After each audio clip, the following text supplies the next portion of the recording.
بسم اللہ الرحمن الرحیم۔ السلام علیکم۔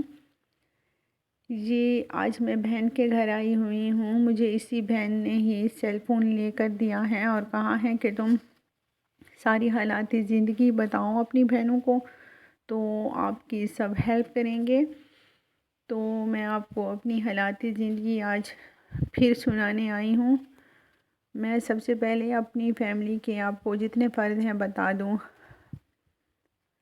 آپ سب بہنوں کو آج میں بتا دیتی ہوں۔ ہم 3 بہنیں ہیں اور ایک بھائی ہے۔ میرے ابو ایک میٹر ریڈر تھے، ان کی ایکسیڈنٹ سے ڈیتھ ہوئی ہے۔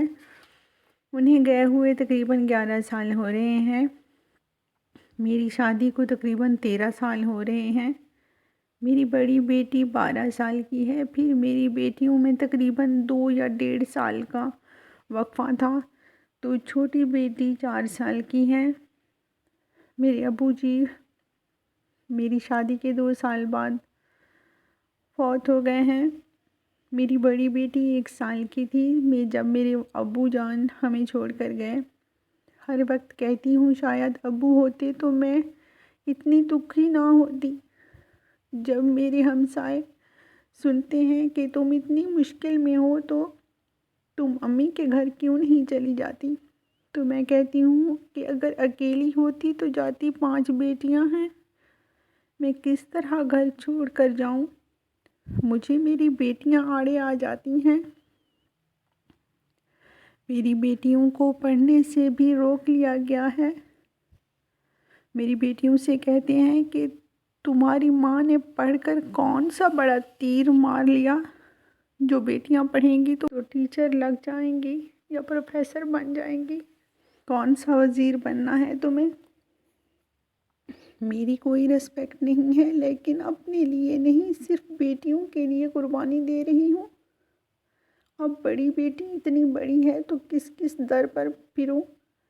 میرے بھائی کی بھی 3 بیٹیاں اور 2 بیٹے ہیں۔ ان کی کوئی جاب نہیں ہے۔ ان کی ایک چھوٹی سی پرچون کی دکان ہے۔ میری 2 بہنیں ہیں، ایک کی شادی ہو گئی ہے اور ایک کی نہیں ہوئی۔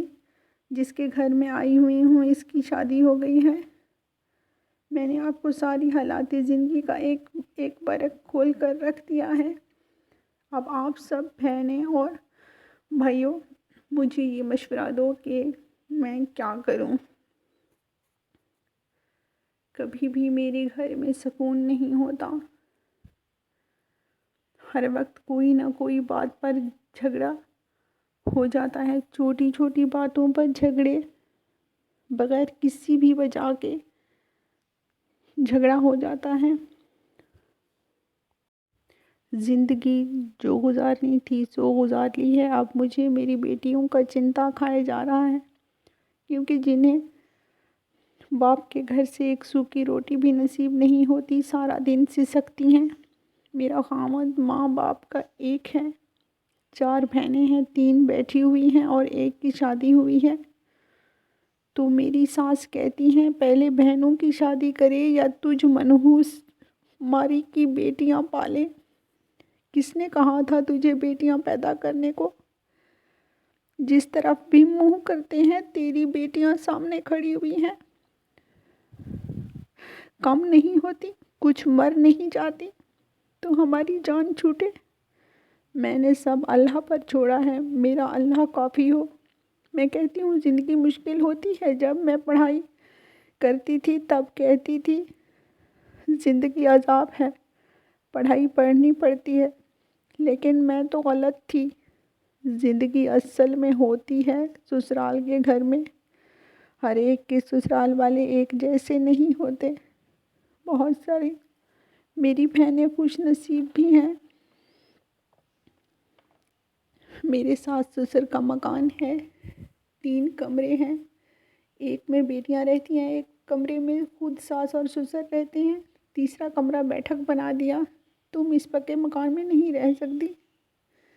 ایک مکان کا کچا کمرہ ہے جو مجھے دیا ہے، میں آپ کو دکھا رہی ہوں، جو یہی ہے، جس میں میرے خاوند کے دادا دادی رہتے تھے، جو مجھے دیا ہے، میں آپ کو دکھاتی ہوں۔ یہ دیکھیں، یہ سارا کمرہ اس طرح سے گر چکا ہے جو مجھے اور میری بیٹیوں کو دیا ہے۔ میں کہتی ہوں بس گھر سے بے دخل نہ کریں، کیونکہ ایک عزت دار عورت کے لیے اس کا گھر خاوند کا گھر ہوتا ہے۔ مجھے یہ کمرہ بھی منظور تھا۔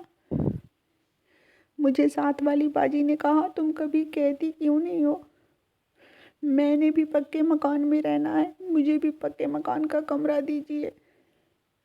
کس کے ساتھ ایسا ہو رہا ہے جو میرے ساتھ ہو رہا ہے؟ میرا فرنیچر بیٹھک میں صوفہ سیٹ رکھ دیا اور خاوند کہتے ہیں کہ بیڈ بھی میری بہنوں کو دے دو۔ بیڈ بھی جا کر اپنی بہنوں کے کمرے میں رکھ دیا اور کہتے ہیں کچے کمرے میں نہ رکھو، خراب ہو جائے گا، تمہاری بچیاں چھوٹی ہیں تو وہ خراب کر دیں گی، اسے پکے کمرے میں رہنے دو۔ میں نے پھر بھی چپ کر لی تاکہ کسی طرح چپ رہے، لیکن چپ پھر بھی نہ ہوئی۔ فرنیچر گندا ہے، سارا کوڑا کھائے جا رہا ہے۔ میری ساس مجھے کہتی ہے بیڈ تو نہیں دیا، یہ تو چارپائی سے بھی کم تر ہے، اس سے تو بہتر تھا ایک چارپائی ہی تیری ماں دے دیتی۔ اب بتاؤ میں جاؤں تو جاؤں کہاں؟ آخر میں یہی کہوں گی کہ اللہ تعالیٰ آپ لوگوں کو اپنے گھروں میں خوش رکھے، اور میرے لیے بھی آپ دعا کر لیا کریں، میری بچیوں کے نصیب اللہ اچھے کرے۔